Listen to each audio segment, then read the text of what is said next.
Lá na Folha Democrata, escrevi esse texto ontem de manhã. General Pazuello está na primeira delação de Cid por Pedro Zambarda. Vamos ler aqui juntos, que isso aqui saiu meio desapercebido. Delação compromete a família Bolsonaro, PF indiciou militares e pode colocar mais gente em apuros nas investigações, né?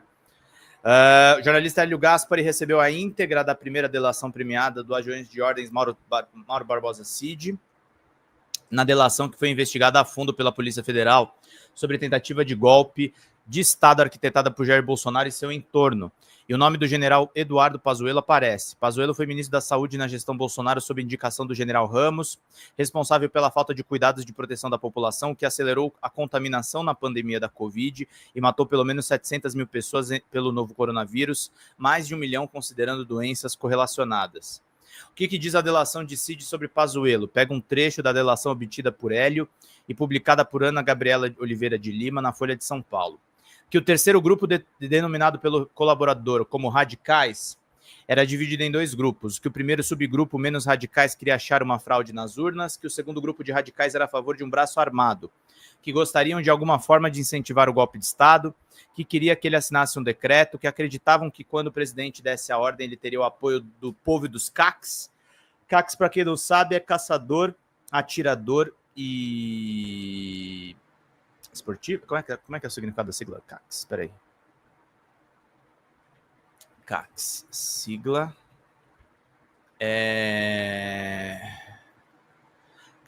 colecionadores, atiradores, esportivos e caçadores. Eu inverti ali, eu botei caçadores no começo. Que romantizavam o artigo 142 da Constituição Federal como fundamento para o golpe de Estado. Que o primeiro grupo...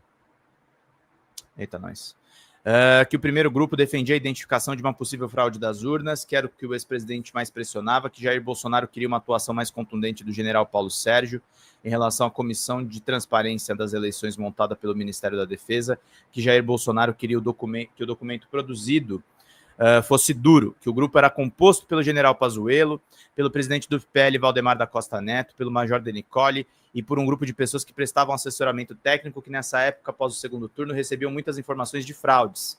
Que o presidente repassa possíveis denúncias aos generais Pazuello e Paulo Sérgio para que fossem apuradas, que o grupo tentava encontrar algum elemento concreto de fraude, mas a manobra era explicada por questões estatísticas, que as informações estatísticas foram tratadas com o major Denicoli, que o major Denicoli era quem geralmente trazia os dados ao ex-presidente, que o grupo não identificou nenhuma fraude nas urnas, que a única coisa substancial que encontraram foi a questão das urnas antigas, que ensejou a ação do PL, que o senhor Heinz, o senador Heinz, desculpem, que também integrava esse grupo, usava um documento do Ministério Público Militar,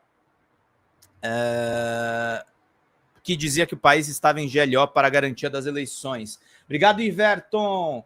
Vamos lá, gente. Cadê o Pix de vocês, gente? A gente precisa muito da ajuda de vocês. Vamos lá, turma. Para a garantia das eleições. O senador entendia que as Forças Armadas poderiam pegar em uma urna, sem autorização do TSE ou qualquer instância judicial, para a realização de testes de integridade. Que o senador encaminhava esse entendimento tanto ao colaborador quanto ao ex-presidente Jair Bolsonaro para que repassem esse entendimento ao Ministério da Defesa, que o ex-presidente não encampou esse entendimento, que o ex-diretor-geral Silvinei Vasquez era politizado, que ele comparecia a todos os eventos públicos, que ele esteve também com o ex-presidente por algumas ocasiões durante o período pré-eleitoral, que não informaram o que tratavam, que a questão da compra de votos era uma preocupação constante do ex-presidente, que reclamava de maneira genérica, que não participava das reuniões entre o ex-presidente e os ministros e os generais, que o grupo tinha ligação com o argentino, que quanto à parte mais radical, não era um grupo organizado, eram pessoas que se encontravam com o presidente esporadicamente, com a intenção de exigir uma atuação mais contundente do então presidente.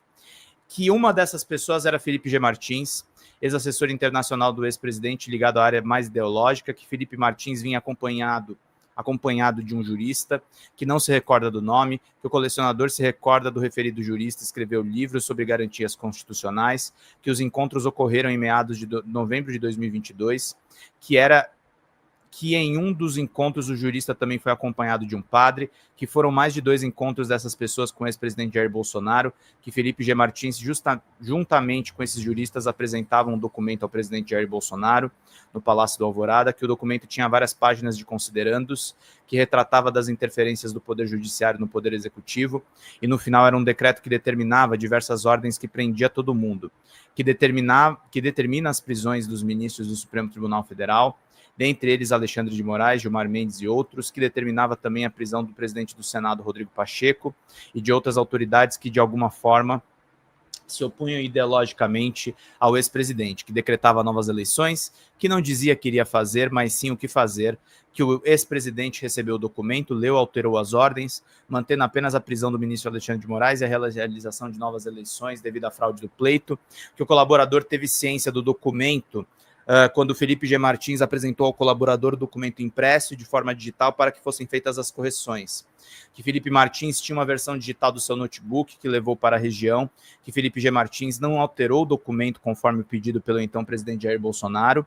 Naquele momento, que alguns dias depois, Felipe G. Martins retomou juntamente com o jurista, trazendo o documento alterado, conforme solicitado pelo então presidente Bolsonaro, no Palácio do Alvorada, que o presidente concordou com os termos ajustados e em seguida mandou chamar no mesmo dia os generais comandantes das forças, que participaram o almirante Garnier, general Freire Gomes e o brigadeiro Batista Júnior, que nessa reunião os generais e o presidente apresentou apenas os considerandos, fundamentos dos atos a serem implementados, sem mostrar as ordens a serem cumpridas, prisão do ministro Alexandre de Moraes e a realização de novas eleições. Que na reunião com os generais, Felipe G. Martins foi explicando cada item, que o colaborador participou da reunião operando a apresentação no computador, que o ex-presidente queria pressionar as Forças Armadas para saber o que estavam achando da conjuntura, que queria mostrar a conjuntura do país, que o colaborador saiu da sala, não participando do restante da reunião, que depois o general Freire Gomes relatou ao colaborador o conteúdo que eles conversaram, que o ex-presidente apresentou o documento aos generais com o intuito de entender a reação dos comandantes das forças em relação ao seu conteúdo. Cadê os pingos, hein, gente? Cadê os pingos, turma? Vamos lá para a gente poder seguir aqui, meus caros.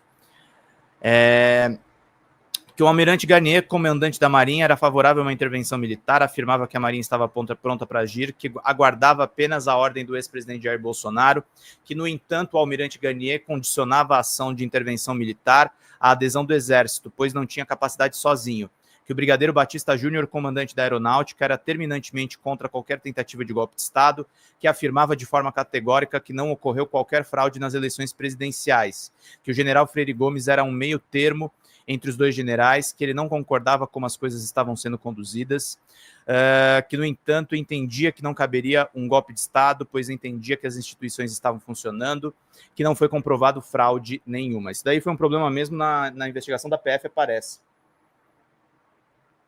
Que não cabia às Forças Armadas realizar um controle constitucional, que dizia que estavam romantizando o artigo 142 da Constituição Federal, que dizia que tudo que acontecesse seria um regime autoritário pelos próximos 30 anos, decorrente de um golpe militar, que o ex-presidente teve várias reuniões com generais, que o ex-presidente Jair Bolsonaro não queria que o pessoal saísse das ruas, que o ex-presidente Jair Bolsonaro tinha certeza que encontraria uma fraude nas urnas eletrônicas e, por isso, precisava de um clamor popular para reverter a narrativa, que o ex-presidente estava trabalhando com 2 hipóteses, a primeira seria encontrar uma fraude nas eleições e a outra, por meio de um grupo radical, encontrar uma forma de convencer as Forças Armadas a aderir a um golpe de Estado, que o ex-presidente não interferia nos manifestantes que estavam nas ruas, que o ex-presidente pediu apenas para que os caminhoneiros não parassem o país, que acreditava que os militares não adeririam a uma ideia de golpe de Estado, que não teve apoio dos comandantes dos exércitos da Aeronáutica, e a proposta de Felipe G. Martins não foi executada, que acredita que o ex-presidente não assinaria esse documento, que outras pessoas que integravam a sala mais radical era composta pelo ex-ministro Onyx Lorenzoni, pelo atual senador Jorge Seife, que é defensor das apostas do marco legal dos games, o ex-ministro Gilson Machado, senador Magno Malta, deputado federal Eduardo Bolsonaro, general Mário Fernandes, dos Kids Pretos, secretário executivo do general Ramos, que general Mário Fernandes atuava de forma ostensiva, tentando convencer os demais integrantes das forças a executarem um golpe de Estado, que compunha também o referido grupo, a ex-primeira-dama Michele Bolsonaro, que tais pessoas conversavam constantemente com o ex-presidente, instigando a dar um golpe de Estado. Na Folha de São Paulo, chamou-se a atenção para que Eduardo Michele Bolsonaro, possíveis presidenciáveis, e filho e esposa do ex-presidente aspirante à ditadura, aparentemente...